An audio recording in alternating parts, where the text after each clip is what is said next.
बोली देवादिदेव 1008 महावीर भगवान की जय। संत शिरोमणि आचार्य गुरुवर श्री विद्यासागर जी मुनि महाराज की जय। परम पूज्य 108 मुनिवर श्री प्रज्ञा सागर जी महाराज की जय। द्वादशांगिनी वाणी माता की जय। अहिंसामय विश्व धर्म की जय। देखें, यहाँ पर हमने आपको 125 प्रश्न पढ़ा चुके हैं। अब 126 से आज पढ़ाएंगे। हमें कर्णानुयोग का विषय बहुत अच्छा लगता है और हम चाहते हैं कि आप लोगों को भी इतना ही अच्छा लगेगा।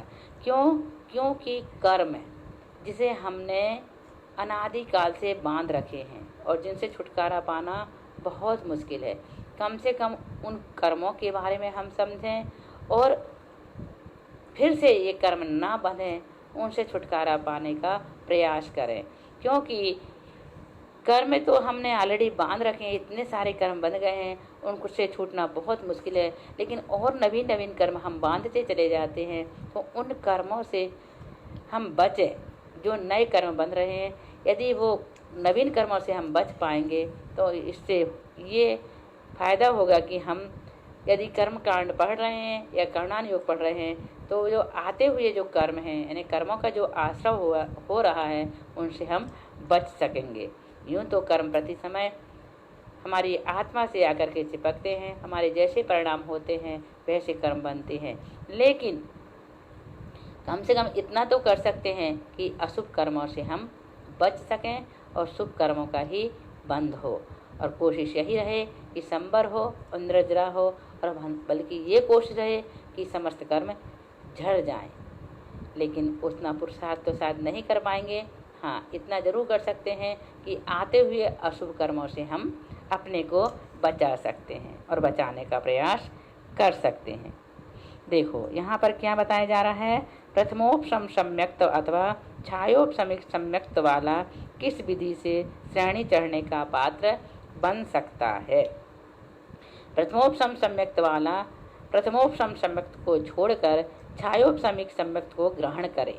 फिर अधःकरण, अपूर्वकरण और अनिवृत्तिकरण रूप परिणामों के द्वारा पहले अनंतानुबंधी कषाय का भी संयोजन करे और अंतर्मुहूर्त काल तक विश्राम लेकर पुनः अधःकरण आदि रूप परिणामों के द्वारा या तो दर्शन मोहिनी की 3 प्रकृतियों का उपशम करके द्वितीयोपशम सम्यक दृष्टि हो जाए, या उनका क्षय करके छायिक सम्यक दृष्टि हो जाए, तब श्रेणी चढ़ने का पात्र हो सकता है।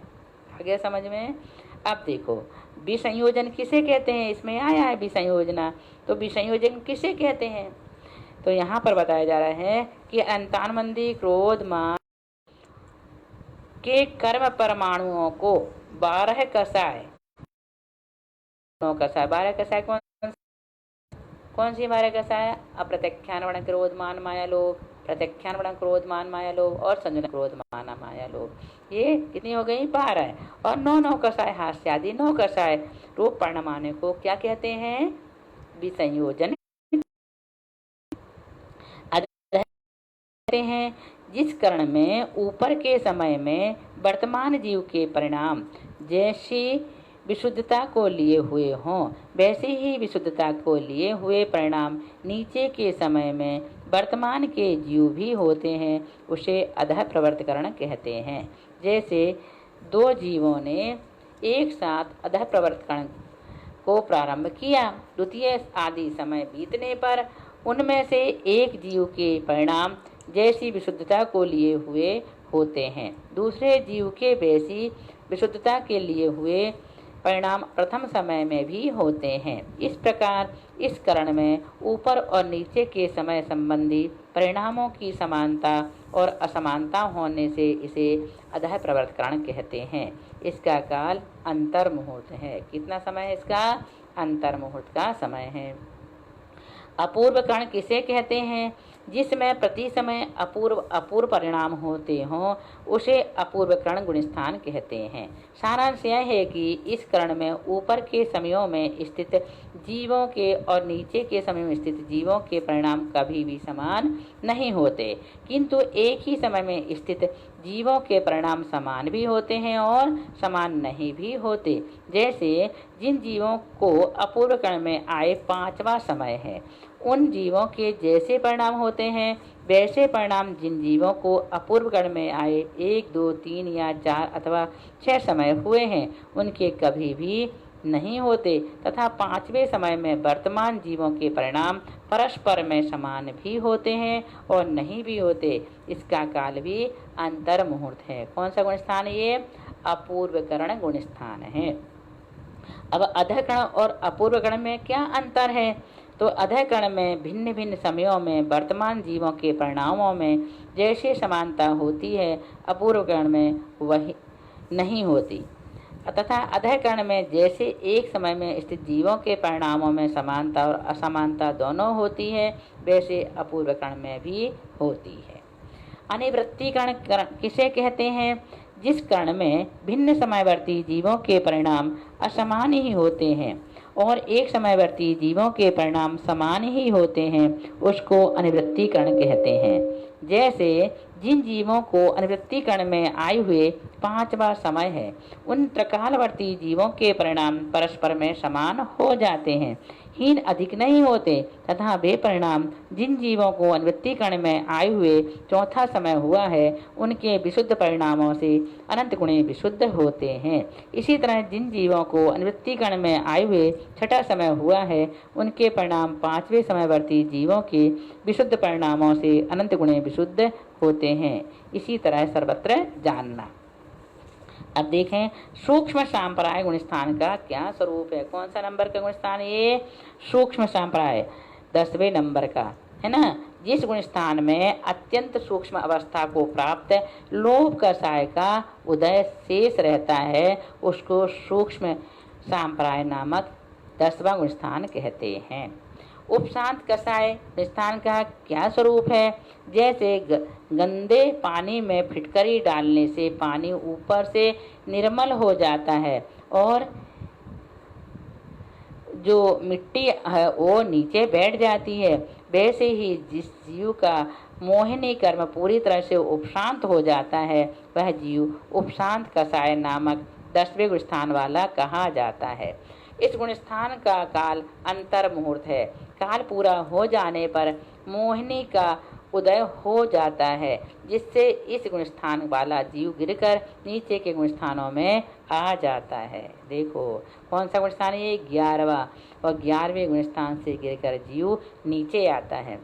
कितने परिणाम मलिन होते होंगे, जिससे इतने ऊपर चढ़ने के बाद उपशम श्रेणी चढ़ गया, वहां से चढ़ने के बाद जीव नीचे आ रहा है। क्षीण कषाय गुण स्थान का क्या स्वरूप है? मोहिनी कर्म की समस्त प्रकृतियों का क्षय हो जाने से जिसका चित्त स्फटिक के पात्र में रखे हुए जल के समान निर्मल होता है, उसको क्षीण कषाय गुण स्थान वाला कहते हैं। उपशांत कषाय और क्षीण कषाय में क्या अंतर है? उपशांत कषाय जीव के यद्यपि मोह का उदय नहीं है, फिर भी मोहिनी कर्म की सत्ता है। कौन से गुण स्थान में? 11वें गुण स्थान में।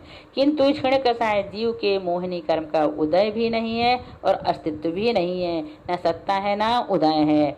फिर भी दोनों के ही परिणाम में कषायों का अभाव है, अतः दोनों के यथाख्या चारित्र होता है और दोनों ही बाह्य और अभ्यंतर परिग्रह से रहित होने के कारण ऋगंत कहे जाते हैं।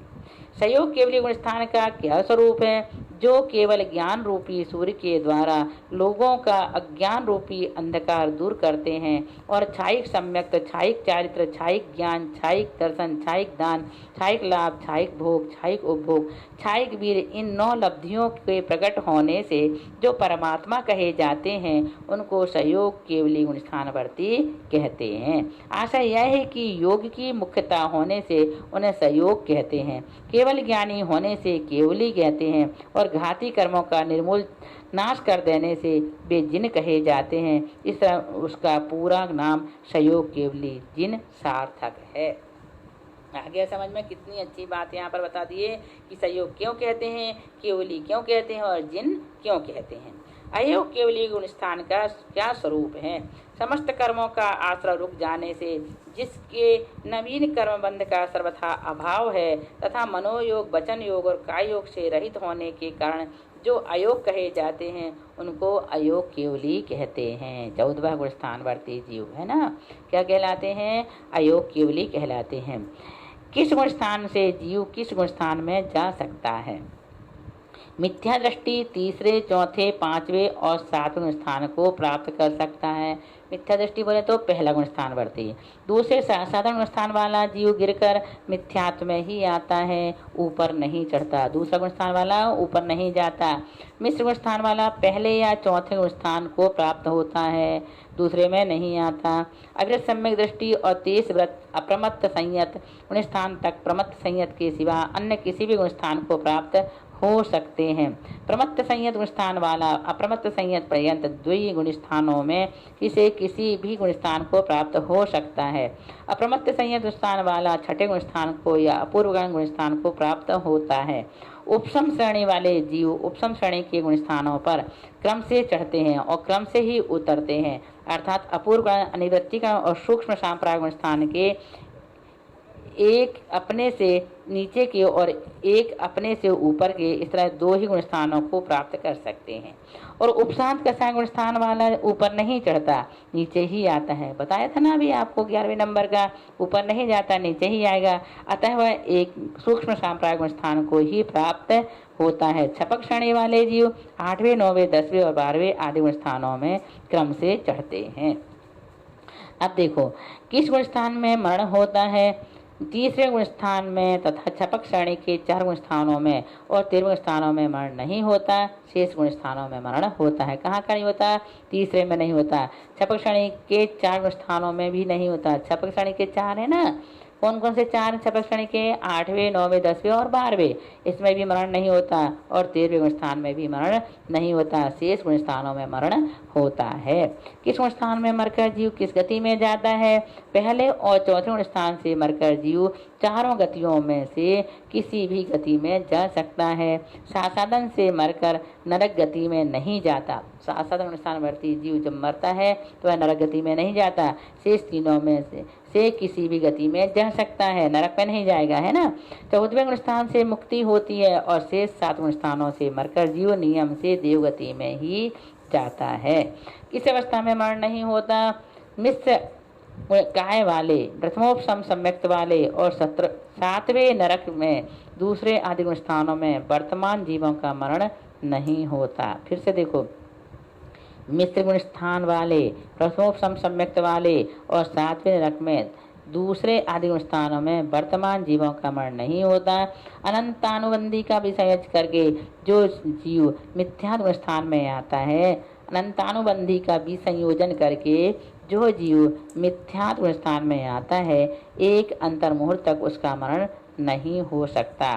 दर्शन मोह का क्षय करने वाला जब तक कृतकृत्य नहीं हो जाता तब तक उसका मरण नहीं होता। इस प्रकार से यहाँ पर हमने आपको 141 प्रश्न तक पढ़ा दिए। अब इसके बाद हम आपको 142 से पढ़ाएंगे, क्योंकि यहाँ पर प्रकरण चेंज हो रहा है, इसलिए। बोलिए महावीर भगवान की जय।